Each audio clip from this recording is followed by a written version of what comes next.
Bonjour à tous, quel est ton message sentimental pour ce week-end qui arrive? Allez, on y va, quel est le petit message que l'on souhaite te dire? Et aujourd'hui, quelle que soit la relation dans lequel tu es et que tu sens que ça vibre avec toi, on te dit fais le choix, par respect pour toi, de t'éloigner de cette personne.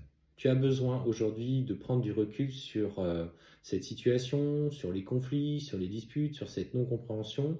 Et en fait, le fait de s'éloigner va te permettre, toi, de faire le point un petit peu avec ce que tu ressens, aussi te prioriser parce que c'est important. Alors, effectivement, en fait, on voit que pour ce week-end, il va y avoir notamment des comportements de dépendance affective qui vont être mis en lumière. En fait, tu as envie, pour le coup, de te projeter avec lui, mais pour le moment, on te dit que ce n'est pas encore le cas. Il y a beaucoup de tensions au sein, peut-être au sein d'une relation, au sein de ton foyer.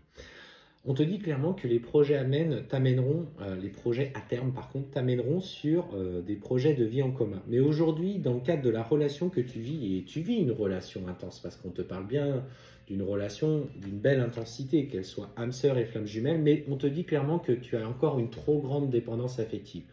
Donc ce week-end, fais le choix de t'octroyer ce petit moment où tu mets en lumière un petit peu pourquoi cette dépendance affective est présente en toi. Et c'est son rôle, clairement, on te dit aujourd'hui dans l'éloignement, je vais y arriver, qui vous lie tous les deux, il faut que tu fasses un petit peu ce point nécessaire en ce qui te concerne. Est-ce que du coup c'est ta blessure d'abandon qui parle dans tes comportements? Est-ce que c'est la blessure du rejet aussi? Le rejet, le besoin de tout contrôler dans tes relations.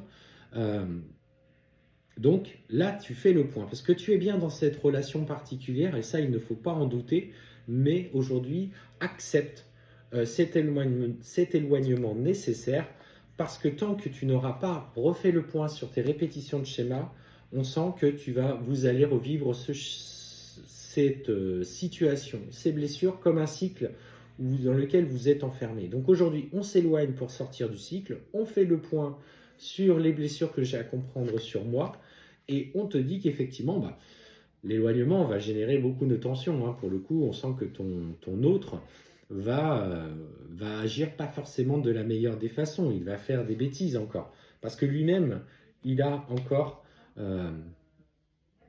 cette peur de l'amour qui vous unit.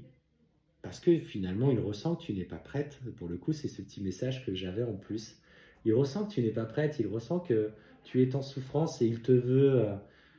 En fait, son cœur te veut aujourd'hui pur et sincère euh, et sans peur dans la relation qui vous unit. En fait, il faut que tu sois dans une totale confiance et un total alignement, qui est difficile à trouver. Je l'entends, je vois déjà les commentaires du coup qui vont dire ouais, mec, ce qu'il m'a fait, etc. Oui, oui, oui, oui, il a fait des choix qui vous ont fait mal et ça, je l'entends. Mais ce qui fait mal, en fait, ce sont vos émotions qui sont en train de remonter. Et on te dit qu'effectivement, il y a une vraie puissance dans ces sentiments et que vous avez l'occasion de vivre une vraie fusion dans votre relation. Alors bien sûr, tu as aujourd'hui ton libre arbitre, mais aujourd'hui, ce libre arbitre t'indique qu'il faut que tu fasses aussi le choix de t'écouter un petit peu toi en t'éloignement pour ne plus en fait être dévoué corps et âme à lui parce qu'il ne veut pas ça de toi. Ce qu'il veut, c'est que vous soyez dans cette relation saine et équilibrée, sans peur, sans conflit, sans blessure, pour justement retrouver une vraie sérénité.